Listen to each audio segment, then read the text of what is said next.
Hi guys, this is a video of some select problems from this recent worksheet that you had, just in case you had any trouble. So I'm just going to pick out a few problems. I'm not going to do the whole thing, just a few so you guys can go over them.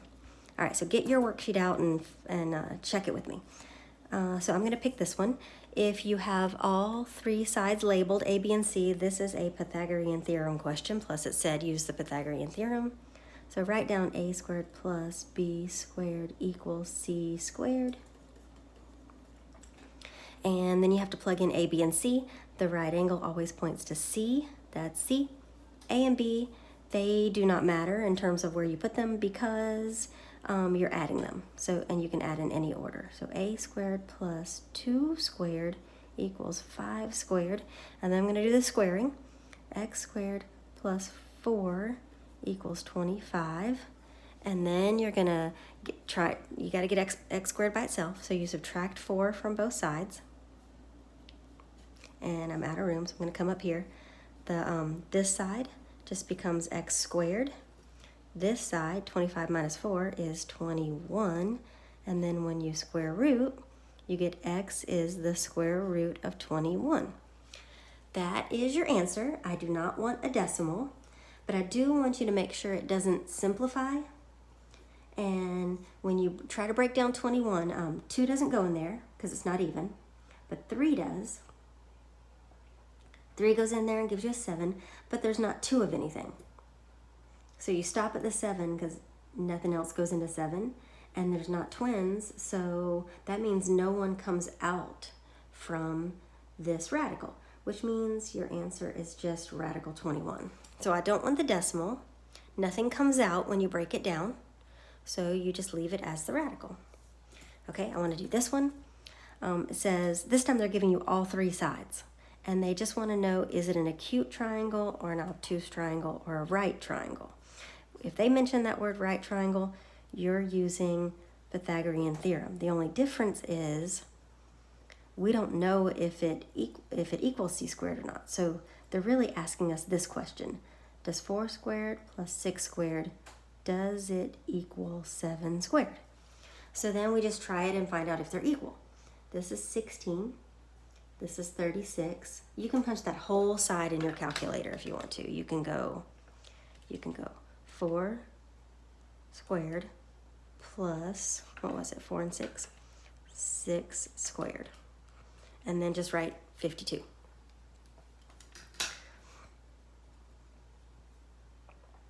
Does it equal 7 squared, which is 49? And 42 doesn't equal 49. Okay, here's what we know right now. That thing's not a right triangle, because to be a right triangle, the sides would have to be equal. So it's not a right triangle.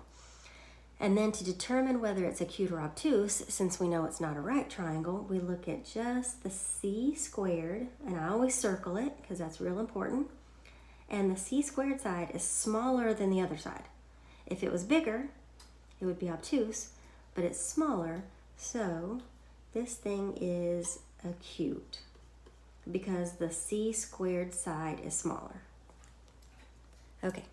These problems were in the special right triangle section. These are meant to be quick. So let's do these two. Okay, in a 45, 45, 90, these are the same, A and A. This is A radical 2. So if I give you this is 12, since these are the same, this is also 12.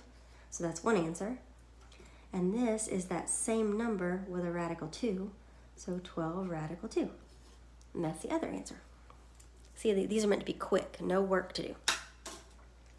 And in a 30, 60, 90, it's just a different template. So across from 30, this is the short leg. We call it A. Across from the 60, that's the longer leg. It's A radical 3. Across from the 90 points to it. The hypotenuse is twice A. Okay, sometimes they give you just plain A, but on this one they gave us the twice A side. Twice A is 12. So if twice A is 12, the doubled one is 12, that means the single one is 6. And this one is that same number, but with a radical 3. So 6 radical 3. Those are the two missing sides. And then the whole rest of the worksheet is trig. So use trigonometry. Let's see, let's do this one. So here's our angle of reference. I always circle the angle of reference and then I'll label the sides. This is across from the 46, so this is opposite. This one's right next to the 46, so it is adjacent. Across from the right angle, the one the right angle is pointing to is blank, so I do not put a label on that one because it has nothing to do with this problem. If it's blank, I don't label it. And then if you look at our acronym, SOHCAHTOA, the one that has opposite and adjacent is this one. So this is a tangent problem. You write tangent of 46 equals opposite over adjacent. And since there's a number here, we're going to be able to evaluate the tangent of 46. That means we're going to cross multiply. So x times tangent 46. The only time you don't cross multiply is if your angle is unknown. But we're going to cross multiply here. You can't actually multiply this, so you just write it. X times tangent 46 equals 1 times 11 is 11. Divide by tangent 46. So this would cancel. This is what you're actually typing into your calculator. You do 11 divide by tangent 46. You get 10.6. So this missing side right here is 10.6. That's approximate. Approximately 10.6. Okay, I want to do a word problem on the back. Actually, let me do both of these because this one, the angle is missing. If the angle is missing, we're going to do that same process that we did just a minute ago in determining what ratio this is. So we have the side right next to the angle. This is adjacent. We have the one that the right angle is pointing to. The right angle is pointing to this one, so this one is hypotenuse. This is the opposite side because it's across from the angle. I'm not going to label that because it's blank. And if you look at our acronym, we're looking for the one that has adjacent and hypotenuse. Adjacent and hypotenuse, that's this one. So this is a cosine problem. Cosine of x is equal to adjacent over hypotenuse. When the angle is unknown, that's when you don't put the 1 and cross multiply. You don't do that. Your calculator does this. We want to get rid of the word cosine, so we're going to go cosine -1, cosine -1, those cancel. This is what we actually type into the calculator. Second, cosine 7 divide by 10. And you get this, 46 degrees. Angles, they like them rounded to the nearest whole number. That 5 is going to round that up to a 6, so 46 degrees. And then the word problem. It says there's a zip line and it makes a 35-degree angle of depression at the top of a tree. So there's a tree. So here's my tree. There's a zip line, it says, coming from the top of the tree. Now here's the tricky part. Angle of depression. So that's why I said to see the lifeguard problem. So a lot of people will accidentally put their angle of depression right here. But remember, angles of elevation and angles of depression are always formed with a horizontal. This is an angle of depression right here because it opens down. So here's our angle of depression. That would be, let's see, you're standing in the top of the tree on the platform to do the zip line. This would be your normal line of sight, but you're looking down to see where the zip line goes. This is your angle of depression, 35 degrees. See, it's formed with a horizontal. The tree is 45 feet tall, 45, and it says, oops, it says determine the length of the zip line. This is the zip line. They want to know how tall that is. Or how long that is. So here's our triangle. Now, the problem with angle of depression questions is the angle is not actually in our triangle. This is our triangle right here. And the angle isn't actually in it. So on angle of depression questions, you move that angle to its matching angle of elevation. That's the easiest thing to do. There are other things you could do, but that's the easiest. And now we've got ourselves the angle in the triangle that we're working in. So here's our angle of reference. This is the opposite side. This side is across from the right angle. The right angle is pointing to that, so this is hypotenuse. The one that has O and H, that is a sine problem. So you write sine. Sine of 35 degrees equals opposite over hypotenuse. We know this angle, so we're going to cross multiply. Again, you can't actually multiply that, so you just write x sine of 35 equals 1 times 45 is 45, and then to get x by itself, you divide by the sine of 35. So x is approximately 45 divided by sine of 35. 78.5 feet. So segments, we usually round them to that place right there. That 5 rounds that up to a 5. 78.5. That's how long the zip line is. 78.5 feet. Okay. We also recently did, in addition to this worksheet, we also did some review problems on page 534, and I want to go over a few of those that I picked out. So this is just review to go over all the things you've done recently before you take a test. All right, if you have all three labels, like these are Pythagorean theorem questions. So a squared plus b squared equals c squared. 8 squared plus 15 squared equals x squared. 64 plus, your calculator does this for you, 225 equals x squared. And you get 289, I think. Yep, x squared.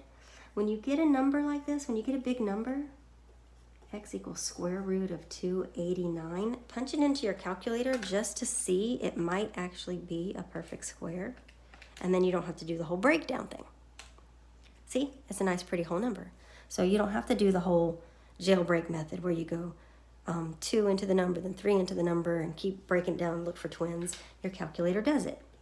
So I would check it on a calculator to see if the calculator does it first before I go through that process of breaking down this number. So x is 17. This one, same thing because we have labels on all three, a, b, and c. A squared plus b squared equals c squared. X squared plus 9 squared equals, see the right angle is pointing to this, so this is c, 18 squared. The right angle will always point to c. So I'm going to do 9 squared and 18 squared. X squared plus 81 equals 18 squared. What is that thing? 324. Subtract 81. X squared equals, that gives you 243, and I would check that to see if it's a perfect square. It is not, because you get this big ugly decimal. That's not what they want. They want the simplified radical. So I'm going to come over here and break down 243. 243 is not even, so 2 does not go in there, but 3 does go into 243. 243 divided by 3 gives you 81. And 3 goes into 81. 27. And 3 goes into 27 9 times. And 3 goes into 9 3 times. So you stop at the 3 because nothing else goes into 3. And all these are how 243 breaks down. And then you look for twins. So these bring out a 3. And these bring out a 3. So we're bringing out, when we take the square root of this, we're bringing out a 3 and a 3, and we're leaving in this 3. That 3 stays in. So it's 9 radical 3. That's what this is. And you may have noticed this must be a 30, 60, 90 triangle because it's A and twice A. And this is that same A number with a radical 3. Okay, this one has the 60-degree angle. So whenever you see the 45 angle, the 60 angle, or the 30 angle, that means it's one of those special right triangles. So if this is 60 and 90, this must be 30. Across from the 30's A, across from the 60's A radical 3, across from the 90's twice A. That's the labels. They gave us the twice A side. The doubled side is 14, so the single side down here must be 7. So X is 7. And this side is that same number A, but with a radical 3. So 7 radical 3. Y is 7 radical 3.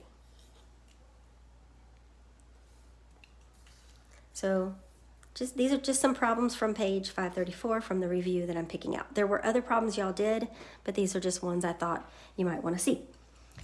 There was an angle B down here, but they asked us to find the sine of A, the cosine of A, and the tangent of A. It says they want the ratios. So the sine ratio of A is opposite over hypotenuse. In relation to A, this is the opposite. And 20 is across from the right angle, so this is the hypotenuse. So